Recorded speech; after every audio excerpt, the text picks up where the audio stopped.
Samantala, alam nyo ba idinaos ang ika-1,000? Yes, mga kababayan. Ika-1,000 at 22 regular na meeting. Yan, ng mga Board of Directors ng National Irrigation Administration. Ayan, naririnig mo ba yan? Yan, sa National Irrigation Administration yan. 122 na National Irrigation Regular Board meeting na isinagawa nga at idinaos nga ang meeting na yan kamakailan lamang dyan sa Central Office ng National Irrigation Administration. Malungkot po na tinanggap ng board ang bagong talagang chairperson na si Deputy Executive Secretary for General Administration, Attorney Danielle Marie Rieza Colangen. Kasama si na Agriculture Undersecretary Christopher Morales yan po ay sa Department of Agriculture at si Administrator Engineer Eddie Guillem at ang kasama dyan Department of Economic Development o DepDev Assistant Secretary Roderick Planta, Department of Public Works and Highways Assistant Secretary Alex Bote at Private Sector Representative Director Efren Bartolome. Ito ang huling board meeting para sa taong ito, sinasabi ng National Irrigation Administration. Tinalakay po nila sa pulong ang mahalagang usapin kaugnay ng operasyon ng National Irrigation Administration at ng mga stakeholder nito. At kabilang dito ang pagpapabuti ng ang tinatawag nilang connectivity, pagsasaalang-alang sa renewable energy sa pamamagitan ng floating solar technology, pagtitiyak ng mga kinakailangang kagamitan para sa mga irrigation system sa taong 2026 at ang paghahanap po ng mga investment partnership upang matiyak ang sustainable supply ng tubig. Tinalakay rin ang mga update sa malalaking proyekto at transaksyon upang mapanatili ang tuloy-tuloy na pag-unlad at pananagutan sa mga programa ng ahensya. Samantala, bumisita naman ang isang dating Agriculture Secretary sa bayan ng Pidig, Ilocos Norte, kung saan nakasama niya si National Irrigation Administration Administrator Engineer Eddie Guillem. Ibinahagi po ni Administrator Guillem ang kahalagahan ng Sabo Dam bilang isang modelo ng epektibong flood control at water conservation program sa hilagang bahagi ng ating bansa sa pamagitan ni dating Agriculture Secretary Manny Piñol. Ayon kay Administrator Guillem, ang Sabo Dam ay dinisenyo hindi lamang upang pigilan ang pagbaha kundi upang direkta ang sobrang tubig ulan patungo sa mga irrigation canal na nagsusupply ng tubig sa mga taniman ng palay. Okay.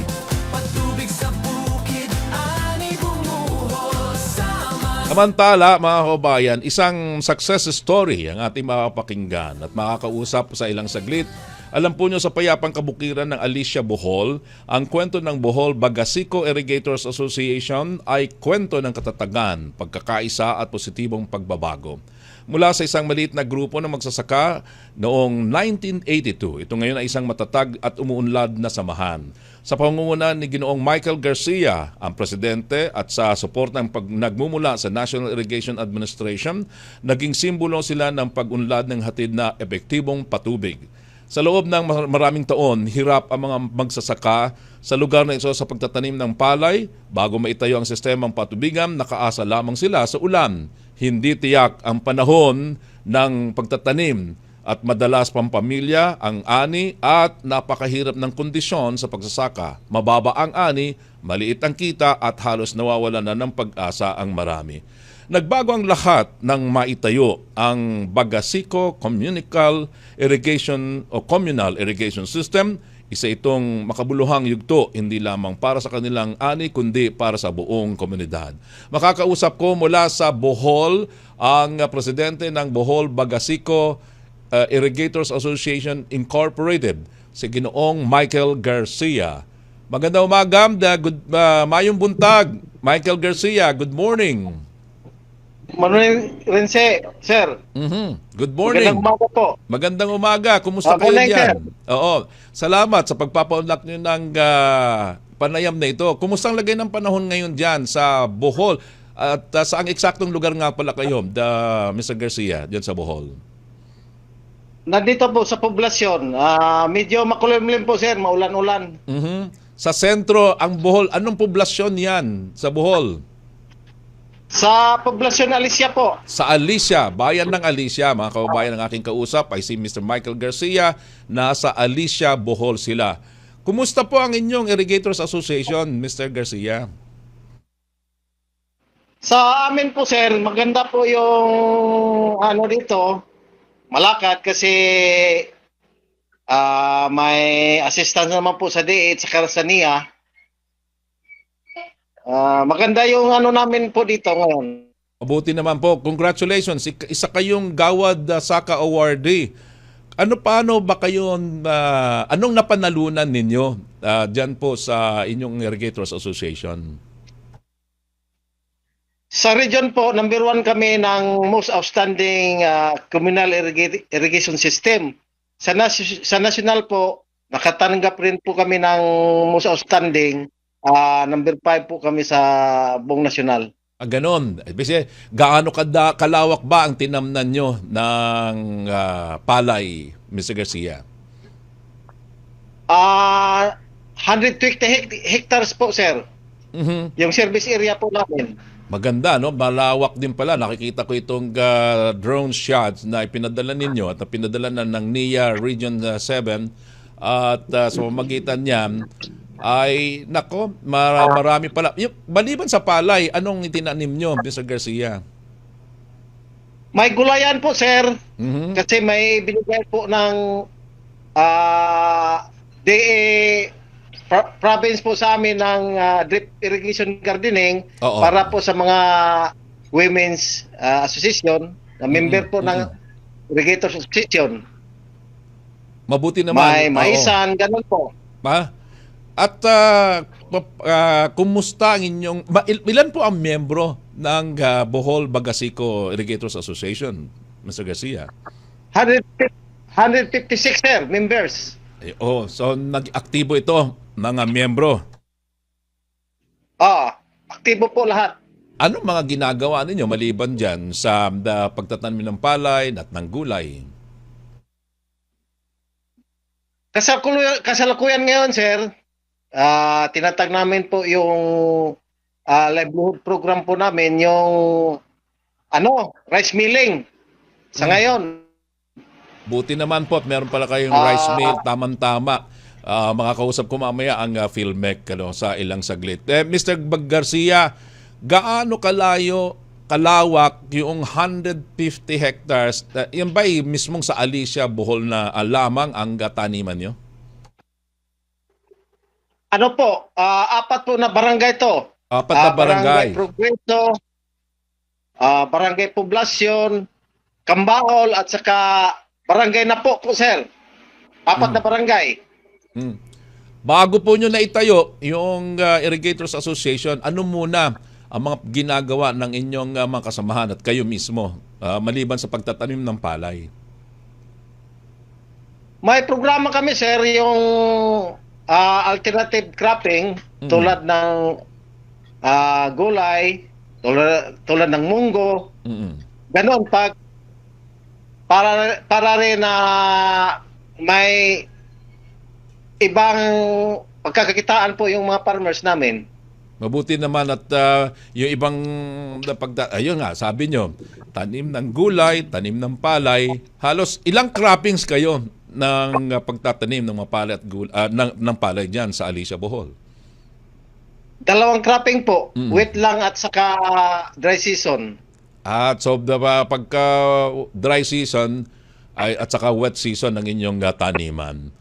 Ano po? Yun po. Oo. Sa Gawad Saka na award na binigay sa inyo, ano ang ginawa nyo doon sa premyo ninyo, Mr. Garcia?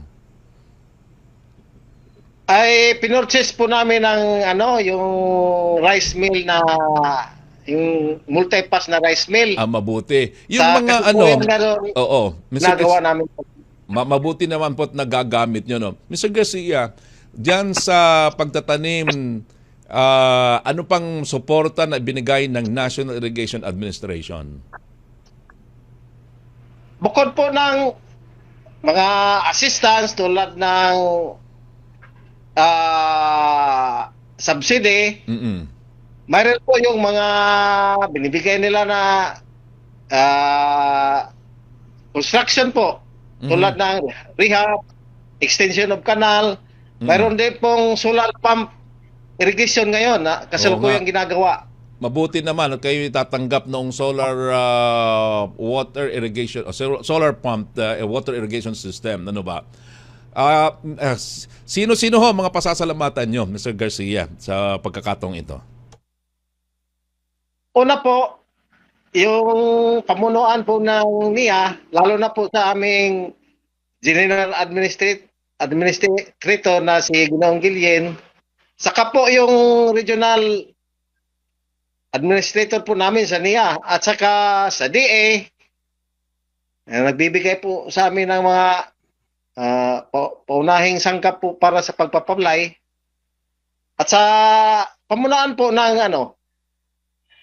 ng irrigation namin na sumusuporta rin po sa mga board.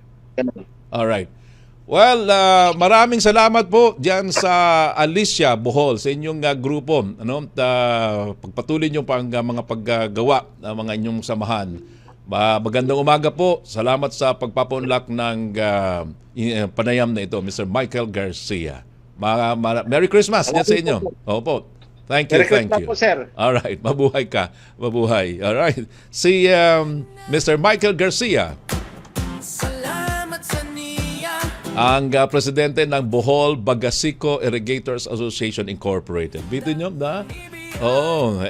Asek, nako, Ares. Alam mo, na mga Bohol noon, mga nandyan sa Alicia, mga masisipag din dahil biruin mo nga 150 hectares yung kanilang tinamnan ng mga palay. At merong kasama nga dyan, yung pagtatanim din ng gulay. Oo. Dahil sa yung kanilang lugar, yung grupo ng Bagasico Irrigators Association, yung regular din silang nagsasagawa ng pagpupulong upang mapanatiling updated sa mga programa ng National Irrigation Administration. At yun nga, upang makapagplano ng mga inisyatiba para sa mga membro. Kamakailan lamang kinilala sa pambansang antas ang kanilang kasipagan at pakipagtulungan sa National Irrigation Administration. Naiuwi ng samahan ang pagkilala na kabilang sa top 5 most outstanding irrigators association sa ilalim ng kategory sa pagdiriwang ng ika-61 anibersaryo ng National Irrigation Administration. Ito po yung naging isang karangalang pinagmamalaki ng buong pamayanan kasama ng parangal ang isang livelihood grant na ginamit nila upang makakapamili sila ng yung suporta nila sa rice retailing business. Ang mga ito ay naging karagdagang pagkakakitaan ng mga miyembro. Naglungsad din pala sila ng Deep Irrigation Gardening Project kung saan nagtatanim sila ng gulay tulad ng sitaw, kalabasa, talong, okra at mayroon pang munggo. Ganda niyan. Ibinebenta ang mga ani sa mga lokal na pamilihan. Ngayon naman, ang dating tuyot at tigang na mga bukirim ng Alicia Bohol ay buhay na buhay. O nakita nyo naman yung video na ipinakita natin at saka yung mga pictures. At hitik ito sa ani, pag-asa at pangako ng mas masaganang bukas. Sa puso ng pagbabagong ito, ang komunidad na dating umaasa lamang sa ulan, ngayon sila ay umuunlad na sa lakas ng pagkakaisa, determinasyon at kapangyarihan ng patubig. Tubig na,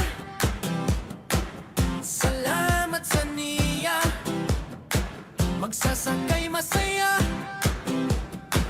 Yan po ang success story, mga kababayan, mula sa Alicia Bohol. Yung grupo ni na Mr. Michael Garcia, ang presidente ng Bagasico Irrigators Association Incorporated.